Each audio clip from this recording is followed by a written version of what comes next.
Welcome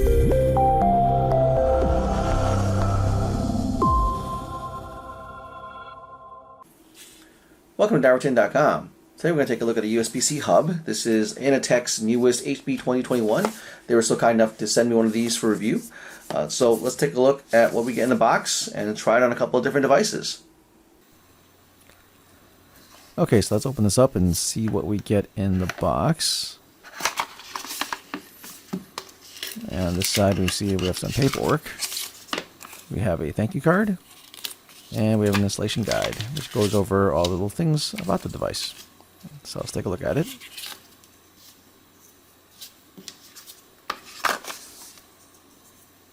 So we see we have about an 8-inch long cord. And the body is a textured aluminum. And the front is glass. On the side here we have a USB-C in for power in. On the back side we have an HDMI port, and on the other side we have 3 USB 3 Type A ports here. Alright, so let's go and actually put this to use and see what it's like. Okay, so the first device I'm going to try is my iPad Pro. It's the latest iPad Pro 12.9 inch. I'm going to take the dock, plug it in over here, and it actually lights up automatically. A little LED comes up showing that it's 10 gigabits per second, or it basically just doesn't really mean that for sure, but basically it just says it's on. I'll put this over the side over here, and I'll take my power. This is my power. It goes into here. And then my HDMI. Oh, it shows that it's providing power. Plug that in there. Then you see now that display goes right up. Let me wake this guy up here. And then we'll plug in my Kensington trackball, followed by my keyboard over here. And last but not least, I want to use Ethernet, since I know Wi-Fi is fine and dandy and all, but sometimes I like a good steady wired internet connection. And looks like so. And so from here, you can see the mouse does work. Keyboard works as well. I can go here.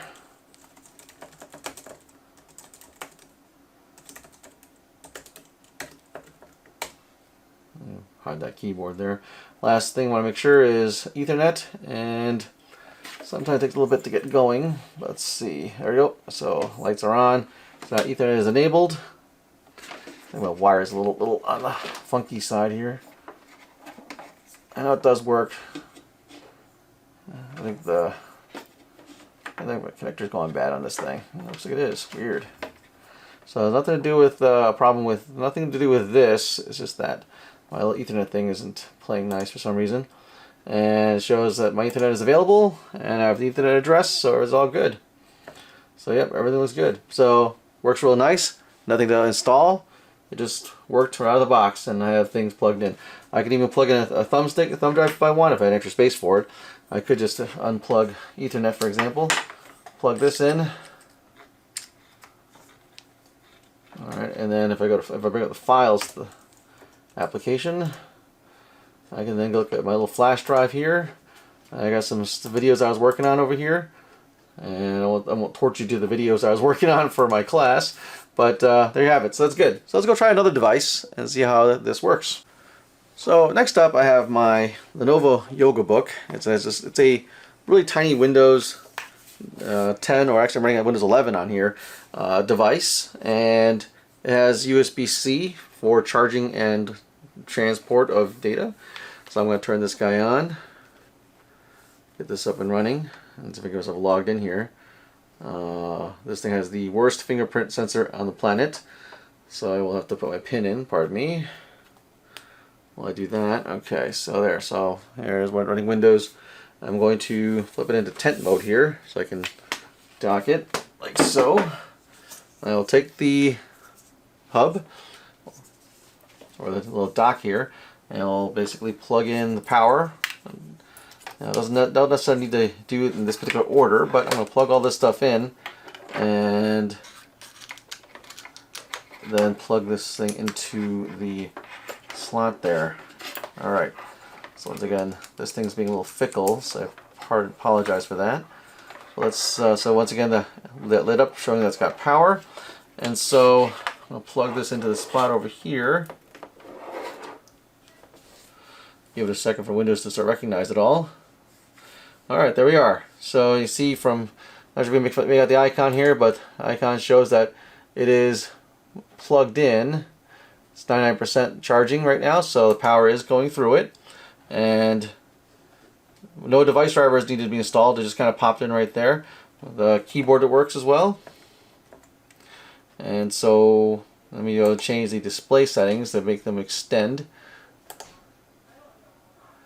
And let's see here, go here, and we're going to go to displays, and we're going to change to extend. There you go. And so now it's kind of on this side now. It could be a little bit better, but most part you can see that now if I open up, say, let's see, like Edge browser, for example. Works fine, goes right across without a problem. So it works really well without any drivers to install. And now if I wanted to, I can do, let's say if I just wanted to unplug the Ethernet, go direct to Wi-Fi, and I want to use thumb drive here. Plug this in. Well, let's see how this pops up here. Alright, come on, let's see here.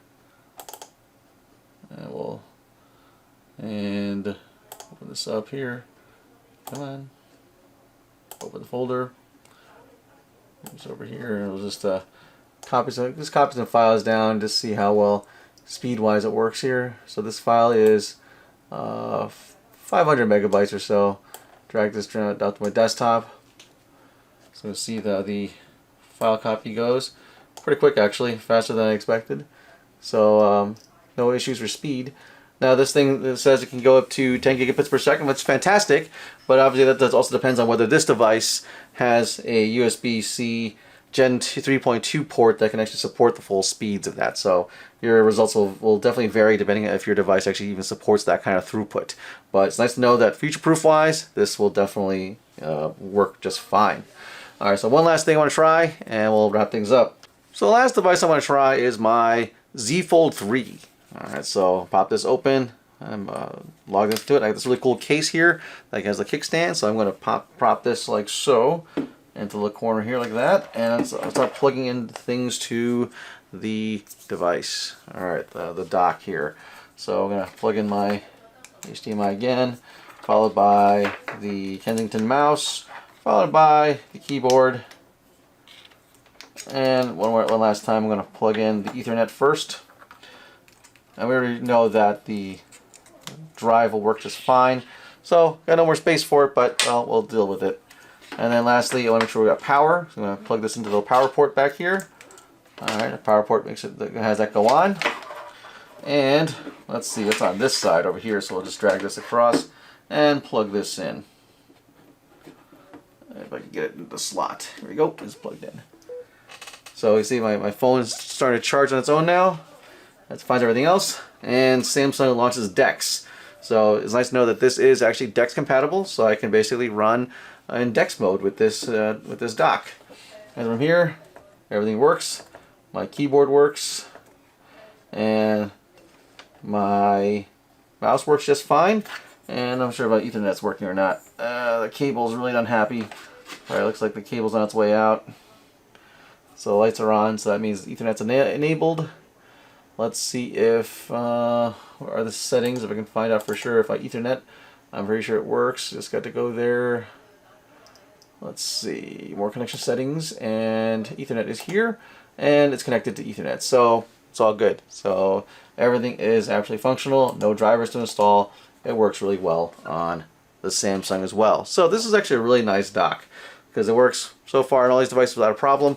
Sadly, I don't have a new MacBook Pro, so I can't try MacBook Pro on it, but I'm sure it should be without a problem as well. Alright, so if you run any issues, please let me know. I'd love to hear from you in the comments.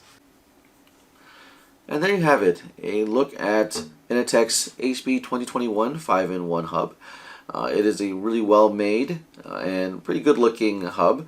The nice thing about it is buying this is that you have a bit of future proofing. It is a Gen 3.2 device, which means that if your laptop or device is new enough, it can take advantage of the 10 gigabit per second transfer rate. So it's I don't have anything that really takes advantage of that right now because my devices are a little bit older, but it works perfectly fine with them. So as I move up in the tech ladder and get something new, this will follow along with it. The big benefit also with the versus other ones I have is that it's got a power in, so that I can take about 100 watts worth of power, so I can charge my iPad easily or most laptops I have without much of an issue. Sadly, I didn't have a 4K monitor to really test it out, but the fact that the HDMI output does support the full HD devices I have without a problem, it's definitely not an issue there. So it's a good one to have. I do highly recommend this one. If you have any questions about anything that I didn't see or something you want me to show, feel free to leave a comment below. And as always, like and subscribe to my channel. Thanks for watching.